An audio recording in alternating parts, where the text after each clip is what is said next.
Okay, it's time to talk about my weird feet. But before I do, I just want to say I know this isn't relevant to everybody and it's not relevant to most people, and that's fine. The reason that I'm making this video is because I assume there are other people out there with the same problem, and when I went looking for information, I really didn't find much. When I decided I wanted to try riding clipless, I would show people pictures of the way that my feet sit on the pedals, and a bunch of people just told me, yeah, you can't. That's not going to work. But it actually does work, so I wanted to explain how for anybody out there who happens to be in a similar situation. If I'm just standing normally and my body is pointing in this direction, this is what my feet look like. Both of them splay outwards naturally, which some people call duck feet. And just to add a little extra fun into the mix, my right leg is ever so slightly shorter than my left.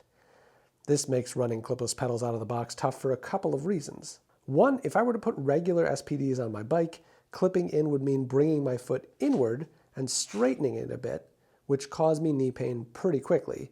And it also meant that my heel was rubbing against the chainstay of the bike non-stop because my foot naturally wants to go back like this. Two, to clip out of clipless pedals, most people swing their heels outward. Here's what happens if I do that. You can see that even my maximum rotation is barely getting my foot to straight. It's not enough to clip out. I literally cannot clip out this way. Like, that's as far as it goes. The solution was to call in an expert. Noah, the coach who I've been working with for training, is also an expert bike fitter. And when I say expert, I don't just mean somebody who can tell you that you should lower your saddle. I mean expert. I figured if anybody could help me figure out a way to make this work with my weird situation, it would be him. So I did a bike fit session with him, got some different shoes, and then did another one. I only got footage of one of those sessions, the first one, but as you can see, he's experimenting with different wedges and tape to simulate inserts in my shoes, observing me pedal with them, and then making adjustments. In the second session, he used this cute little Shimano Easy Bake oven over here to make me custom insoles.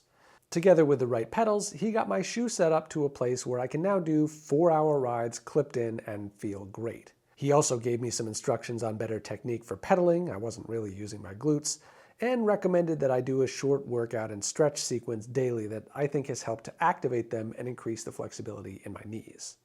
So, let's look at where I ended up.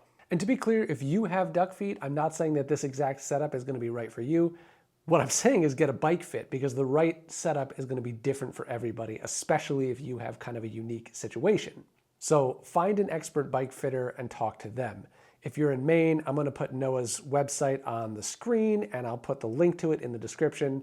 I recommend him wholeheartedly as a bike fitter and also as a coach, but we're going to talk about that in a different video. So the point of showing you this setup is just to show you how many different things you can do to help adjust for the little idiosyncrasies of your foot.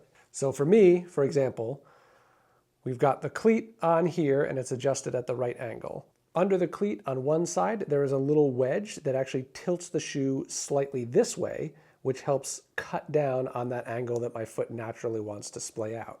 Inside the shoe is a custom insole, the one that he fitted to my feet, and under that are angled wedges that also tilt my foot slightly to the outside, which again cuts down on that angle of my foot wanting to splay outward so that I can clip it in more straight on the actual pedal. So we've got the cleat slammed to the outside, we've got one wedge that's under the cleat, we've got angled wedges under the insole, and then we've got these custom insoles. And all of that stuff is designed to help more naturally move my foot into like a straighter position while still having that be comfortable for me. And then on the bike, I'm clipping into these SQ Lab pedals with XL axles that gives them a Q factor of something like 67 millimeters. For context, the Q factor, and that's the distance between the crank and the clip interface on the pedal, is 55 millimeters on a regular Shimano SPD pedal. So as you can see right there, if I kind of line them up, you can see how much further out the SQ Lab clip interface that I'm actually clipping into is. So these are much longer, which gives me more room to clip in without twisting my knee and bashing my heel against the chainstays. Unfortunately, as far as I'm aware, SQ Lab is the only company making pedals with anything even close to this Q factor. If you happen to know of others, definitely let me know in the comments. And you can use pedal washers to make minor Q factor adjustments, or pedal extenders to make even bigger ones than this, But both of those approaches have some major limitations, so let's all just hope SQ Lab keeps making these and doesn't go out of business. Here's how the setup looks now when I'm pedaling on the trainer. Now this setup isn't identical to the bike that Noah set up yet. The cranks are too long, the seat's not exactly the right place, so this isn't perfect. But as you can see, my foot is actually straighter, and more importantly, this feels much better. When it comes to clipping out, I still can't do that by rotating my heel outward, but it seems like an inward rotation is going to work okay once I build the right muscle memory for it. Even with the springs on the loosest setting and Shimano's multi-release cleats, I have gotten stuck and fallen over a bunch, as you've seen in previous videos. But it seems to be happening less, so I might be getting the hang of it. Now, after all of that, it is possible that eventually I'll end up going back to flat pedals on the spur. And I'm not planning to put clipless pedals on any of my other bikes anytime soon. But thanks to Noah's help, I know that physically I can ride clipless pedals if I want to, and I understand the basics of how I need to set that up. My point is really just this. If you're in a similar situation and you want to ride clipless pedals, don't just assume that you can't. Find an expert bike fitter. Talk to them and see what you can figure out. It might be a lot more doable than you think. But if you do have a strange foot situation like I do, just throwing some SPDs on your bike and sending it is probably not the right solution and maybe putting you on the road to an injury, so talk to an expert. And again, if you are in the New England area, check out Noah's website. I would strongly recommend booking a fit with him. My sessions were mostly focused on like pedals and shoes because that's where my issue was, but he is capable of helping you deal with your issues all over the bike. And we did talk about some other stuff too, so it doesn't have to be foot issues.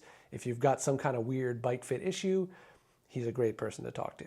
And just to be clear, he's not paying me to say this. I paid for my coaching. I paid for the bike fit sessions out of pocket. There's no like referral code or anything here. I'm just saying this because frankly, he was the person who solved this problem for me, and it's a problem that a lot of other people told me wasn't solvable. Anyway, if you're still with me at this point, thanks for watching.